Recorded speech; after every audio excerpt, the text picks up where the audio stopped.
바울의 조카가 외삼촌의 암살을 모의하는 자들을 신고하고, 그래서 그 과정 속에서 천부장이 그 악한 것에 이용당하지 아니하도록, 천부장이 공회에 바울을 더 조사하겠다라고 하는 그런 저들의 요청사항, 청원사항에 대해서 응하여서 이 중간에 매복해 있는 40여 명의 자객들에게 바울이 살해당하지 아니하도록 그렇게 요청을 하니까 천부장이 22절 말씀, 청년을 보내면서 경계하면서 이 일을 내게 알렸다고 아무에게도 이르지 마라 하고 즉시 백부장 둘을 불러가지고 병력 470명을 동원하고, 그리고 바울이 몸 상태가 안 좋으니까 짐승에게다 태워서 총독 가이사랴에 있는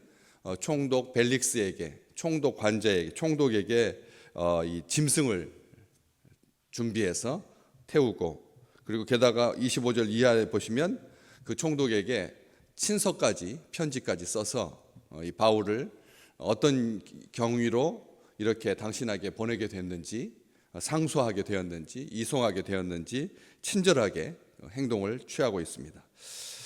도대체 바울 조카가 이 천부장의 첩보, 정보 요원들에 의해서, 군사력에 의해서 치안 담당자로서 그 사람도 분명히 이 익숙한 사람이었을까? 전체를 다 속속들이 꿰뚫고 있어서 바울의 조카가 청년이라고 되어 있는데 조금 나이 어린, 여기에 청년은 우리가 지금 생각하는 청년의 개념이 아니라 조금 나이가 어린 그런 대상을 부를 때 지칭하는 청년이라고 하는 헬라어니까 10대 초반에서 10대 후반 정도, 그 어간에 10대에 관련된 그런 청년이라고 봤을 때 천부장이 어떻게 그렇게 다 꿰고 있어서 그래서 그의 말을 믿었을까를 생각하게 되는 거죠. 누가 병력을 470명을 동원하는 일인데 바울의 조카가 와가지고 자기 외삼촌이 위험하다고 하는 그 말을 천부장은 어떤 이유로 해서 믿었을까를 생각하게 되는 거죠. 도대체 네가 누구냐 이렇게 물을 수도 있고, 반대로 내부 고발자로 여겨서 그 모의한 자로 중에 네가 있으니까 그걸 알게 됐지 라고 하면서 꼬치꼬치 캐물으면서 시간을 지연하고 할 수도 있거든요. 오히려 고발한 사람을 감옥에다 가둬가지고 자세히 알아봐야겠다, 이렇게. 아니, 암살 모의한 자가 40여 명이라고 하면 대단히 많은 숫자인데, 한 나라를 움직일 수도 있고 한 나라를 전복시킬 수도 있는 세력인데 하면서 추궁하고 따져 묻지 아니야.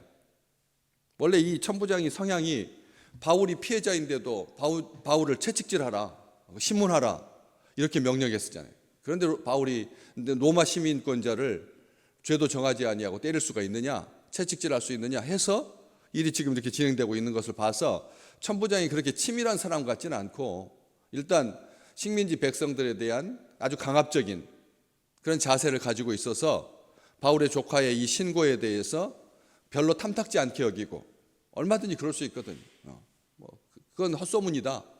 너희들이 아무리 40여 명이 동원됐다고 해도 우리가 병력적으로 600~700명이 넘는 천부장인데, 관할하에 있는 그런 이 사령관인데 괜히 이런 일로 인해서 병력을 동원하고 할 필요가 없는 그런 상황이다라고 하는 거죠. 감히 이 사건에 대해서 더 알려고 나를 끼고 이런 일들을 벌이다니, 만약 그 말을 또 곧이곧대로 믿었다면, 그래서 범죄의 수단으로 나를 삼겠다고 하면서 바울 보호의 명분으로 이런 일들이 진행되는 것에 대해서 아주 불편해할 수 있다는 거죠. 그런데 가만히 보시면 천부장이 청년을 보내며 경계합니다. 이 일을 내게 알렸다고 아무에게도 이르지 마라. 그 정보에 대해서 소중하게 생각하고, 그리고 잘 이렇게 진행할 수 있도록 암살단이나 대제사장들, 장로들에게 이미 노출되었으니까 이 일은 어떻게 해도 소용이 없다, 포기해라, 뭐 이런 식으로 말하지도 않고, 나는 니네들 문제니까, 그건 내부 문제니까. 나중에 뒤로 보시면 이게 총독한테 편지하는 편지 내용에 보면 29절 말씀에 그 고발하는 것이 그들의 율법 문제에 관한 것뿐이다, 이렇게 편지를 했거든요. 그러니까 율법 내부 문제니까, 율법을 해석하는 문제에 있어서 바리새인과 사두개인이 나뉘어서 그렇게 치열한 논쟁을 벌이는 그런 내부의 문제지, 지들 사정인지 내가 관여할 바가 아니다, 이렇게 해도 되잖아요. 그런데 그렇게 하지 않고 다음 조치를 즉시 취합니다. 23절에 보면 백부장 2명, 천부장이니까 많게는 4-5명이 밑에 부하 있는 거죠. 백부장은 병사들 중에서도 아주 유능한 리더십이 있는 그런 오래도록 봉직한 10년이 넘어가고 20년이 다 돼가는 그런 사람들을 존경하는 마음으로 백부장을 세우니까 그 사람들 관록 있는, 천부장은 귀족 자제여서 나이가 어려서 원로원을 향하는 그런 계급의 그런 출세의 성공의 그런 과정에 있는 자로 이 백부장 둘을 부릅니다. 능력 있고 관록 있는 200명을 관할할 수 있는 백부장 1명도 아니고 2사람을 불러서 밤 제3시에 저녁 9시에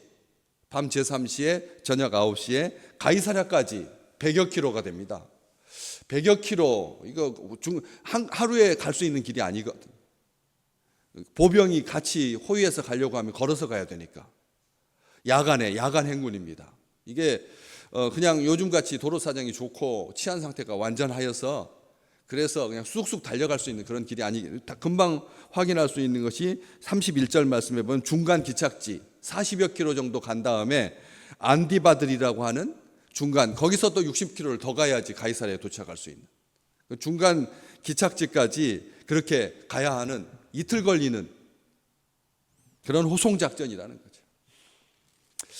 거죠. 가이사랴에 총독 본부가 있어서 거기까지 가야 되는데 그 벨릭스라고 하는 이 총독, 그 당시에 이 유대 지역을 총괄하는 총독이 관저가 거기에 있고, 그래서 거기에 총독이 벨릭스라고 하는 총독인데 역사적으로도 분명히 기록이 되어 있는데, 이 벨릭스라고 하는 총독은 노예 출신입니다.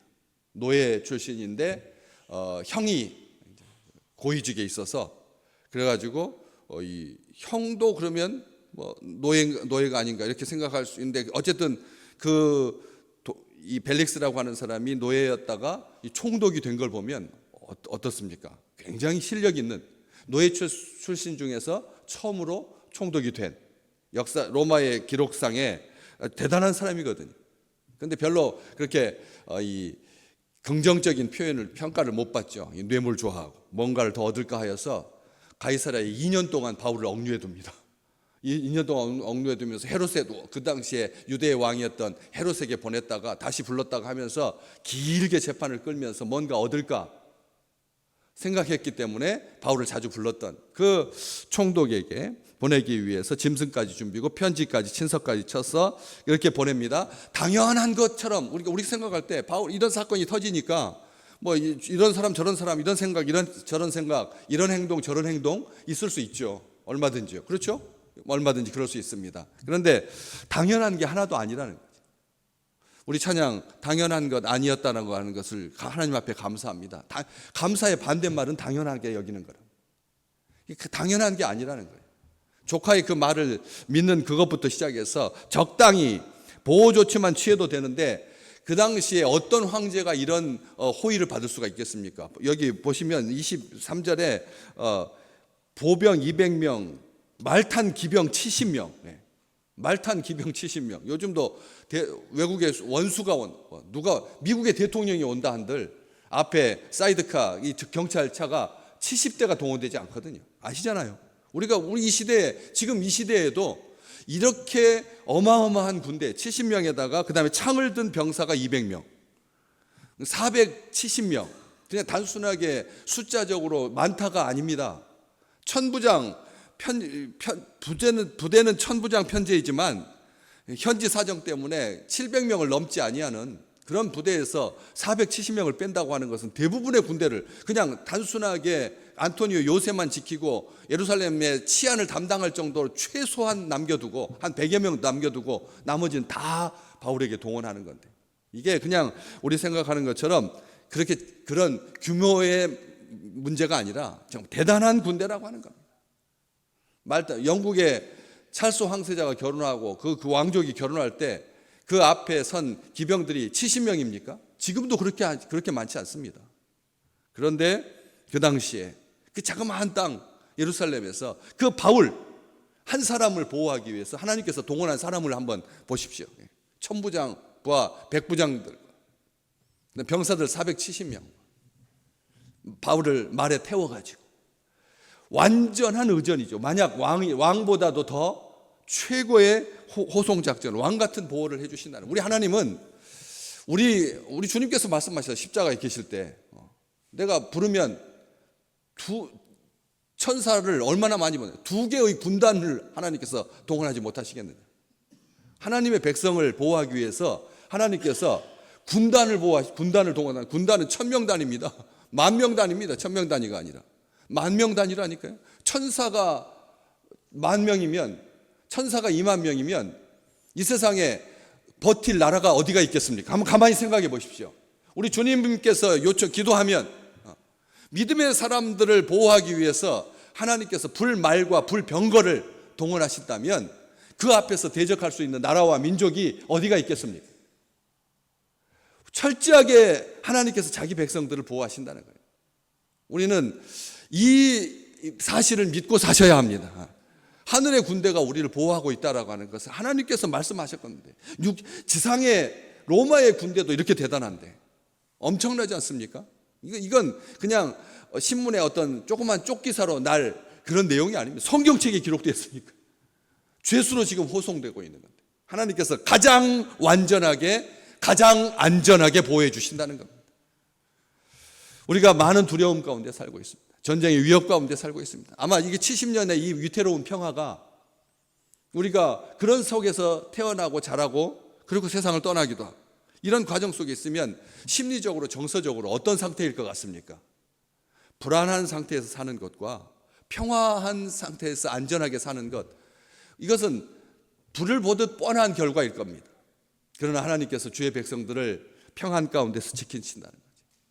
특별한 사람도, 유명한 사람도 아닌데, 정말 율법 문제인데, 그 총독의 천부장의 편지대로 율법의 문제이고 내부에 관한 문제인데 이렇게 철저하게 식민지 백성들끼리 얼마든지 일어날 수 있어서 일이기 때문에 가볍게 여기고 한 2사람 창병 붙여서, 그렇잖아요. 바울 가이사랴까지 100km 호송 작전에 말에 태워가지고 말잡이하고 그 다음에 보호하는 사람 2명, 3명이면 족한 것을 하나님께서 생각할 수도 없는 온전한 방법으로 자기 백성을 보호하신다는 거죠. 그토록 엄청난 사명을 위해서 달려가는 자, 사명을 위해서 사는 자에게, 바울이 그냥 어떤 큰 비전을 보고 결심 가운데서 내가 로마도 봐야겠다, 말은 로마를 관광해야겠다, 이렇게 해석할 수도 있잖아요. 내가 로마 여행을 한번 해보고 싶다, 그냥 말했을 뿐인데 하나님께서 그 로마로 보내주시면서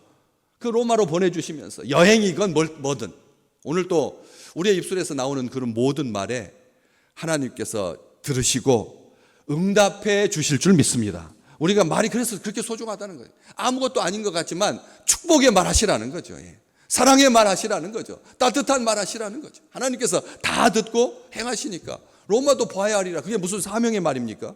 우리가 사명으로 해석해 주니까, 우리가 좋게 보니까 그 말이 귀한 말이고 그래서 로마로 가게 되는 것이지만, 하나님께서 그것을 사명이라고 여길 수 있도록 하나님께서 그 사명을 위해서 사는 자들에게 베푸시는 특별한 은총, 천부장의 마음을 움직이시는